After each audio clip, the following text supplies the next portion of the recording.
All right, we're into the 7th video of the Chinese martial arts poetry series.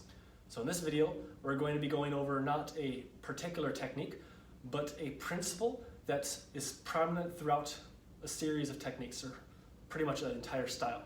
So in drunken boxing, we have what's referred to as the drunken barrel. And the drunken barrel is referred to as like the space in your arms if you were to like try to hug a barrel, right?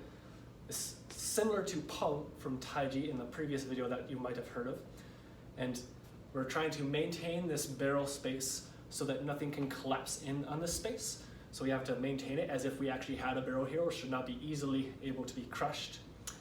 And it's allowing us to also become round in the way that if something pushes on us, we should rotate with the force. Now, the part that I want to go over with in specifics, because there's so many different techniques with this. There's lift the barrel, there's roll the barrel, and then rolling it all over around this again throughout the entire style. The idea is that with one comes two. There should never be just one, right? I should not just be one the entire time. This quality is what we're referring to as like, if there's one, the other follows, right? So if I'm going to like have an opponent strike at me or I strike at the opponent, this goes out to meet. It doesn't go alone. It's not one and then two, but it comes together. So this might be my back fist and my hook punch, or it might be my block and my hook punch. But it should always come together. It shouldn't come in a way where the opponent should easily be able to grasp where you're coming from and when you're gonna come. Because if it's always 1, 2, then all he has to deal with is like, okay, one thing at a time, one thing at a time. You should always come in twos. Always come in 2s or 3s or 4s or however many. But 2s is already a great deal for a lot of people to deal with. Because not only do they have to deal with this coming in, but also the second coming in, and then the third coming in can come after that.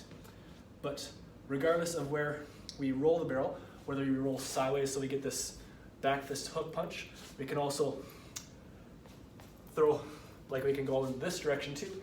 There's like blocking and attacking with both at once. Or if we're rolling the barrel upwards, this is our block, this is our strike. So we block and strike, or we could smash and strike. So we smash this upwards and then strike afterwards. So everything is always coming in twos.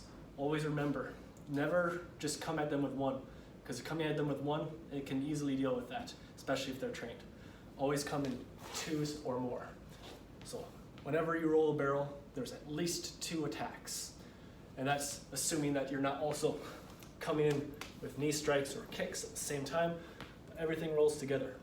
This also makes it a lot easier to get into the motion of getting the whole body engaged with every movement. Because if you're only focusing on one hand, then it's very easy to just use your hand, use your arm muscles. But if you have to come in twos, the whole body comes behind it. So everything has to be continuous, not just 1 or 2. Always continue the motion. So that's the drunken barrel and the principle throughout all of drunken boxing. All right, thank you.